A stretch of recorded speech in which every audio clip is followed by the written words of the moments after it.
ఈ వారం విశిష్ట రోజుల విషయానికొస్తే 4వ తారీఖు సోమవారం అంటే రేపటి నుంచి డొల్లు కత్తరి అంటే చిన్న కత్తరి అంటాం, అది ప్రారంభమవుతుంది. ఇక 5వ తారీఖు మంగళవారం సంకటహర చతుర్థి. ప్రతి నెల కూడా మనం సంకటహర చతుర్థి రోజు ప్రత్యేకంగా గణపతి స్వామివారిని పూజించడం, స్వామివారికి అర్చన, అభిషేకం, హోమం లాంటివి చేయించుకుంటూ ఉంటాం కదా.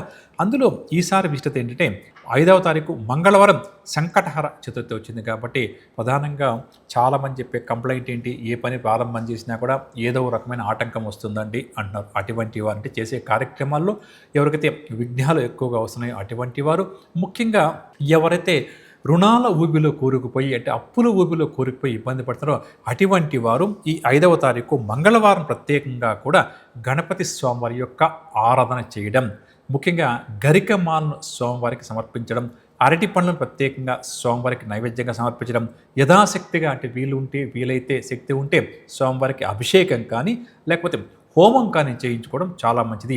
అందున మంగళవారం సంకటహర చతుర్థి వచ్చింది కాబట్టి ఎవరికైతే రుణ బాధలు బాగా అధికంగా ఉందో అటువంటి వారు రుణ విమోచన గణపతి స్తోత్రాన్ని ప్రత్యేకంగా పఠిస్తే తప్పకుండా కూడా రుణాలు తీర్చే శక్తిని స్వామివారు అనుగ్రహిస్తారు. ఈ రుణ విమోచన గణపతి స్తోత్రాన్ని కనీసం 9 సార్లు, వీలుంటే 18, ఇంకా వీలుంటే 27 లేదా 54, మరీ బాగా కష్టాలు ఎక్కువగా ఉంటే ఆర్థిక పరంగా రుణాలు తీర్చలేక ఇబ్బంది పడుతుంటే 108 సార్లు ప్రత్యేకంగా పఠించి స్వామివారికి ఎవరైతే గరికమాల సమర్పిస్తారో అటువంటి వారికి రుణ బాధల నుంచి క్రమేపీ బయటపడే శక్తిని స్వామివారు అనుగ్రహిస్తారు. కాబట్టి ఈ సదావికాసం అంటే, ఎందుకంటే మంగళవారం శంకర చతుర్థి పండగ కాబట్టి రుణ బాధలు తీయడానికి చాలా మంచి రోజు కాబట్టి ప్రయత్నాలు చేయడం అందరికీ మంచిదని చెప్పవచ్చు. ఇక ఈ వారం గ్రహ సంచారాన్ని పరిశీలన చేద్దాం. మే 3వ తారీఖు నుంచి మే 9వ తారీఖు మధ్య ఉన్న గ్రహ సంచారం చూస్తే ఈ వారం మేషరాశిలో రవి, బుధులు, వృషభరాశిలో శుక్రుడు, మిథునంలో గురుడు, సింహంలో కేతువు, కుంభంలో రాహువు, మీనంలో కుజశనుల యొక్క సంచారం కొనసాగుతుంది. అలాగే వృశ్చికం, ధనుస్సు, మకర రాశిలో చంద్రగ్రహ సంచారం కొనసాగుతుంది అని చెప్పవచ్చు.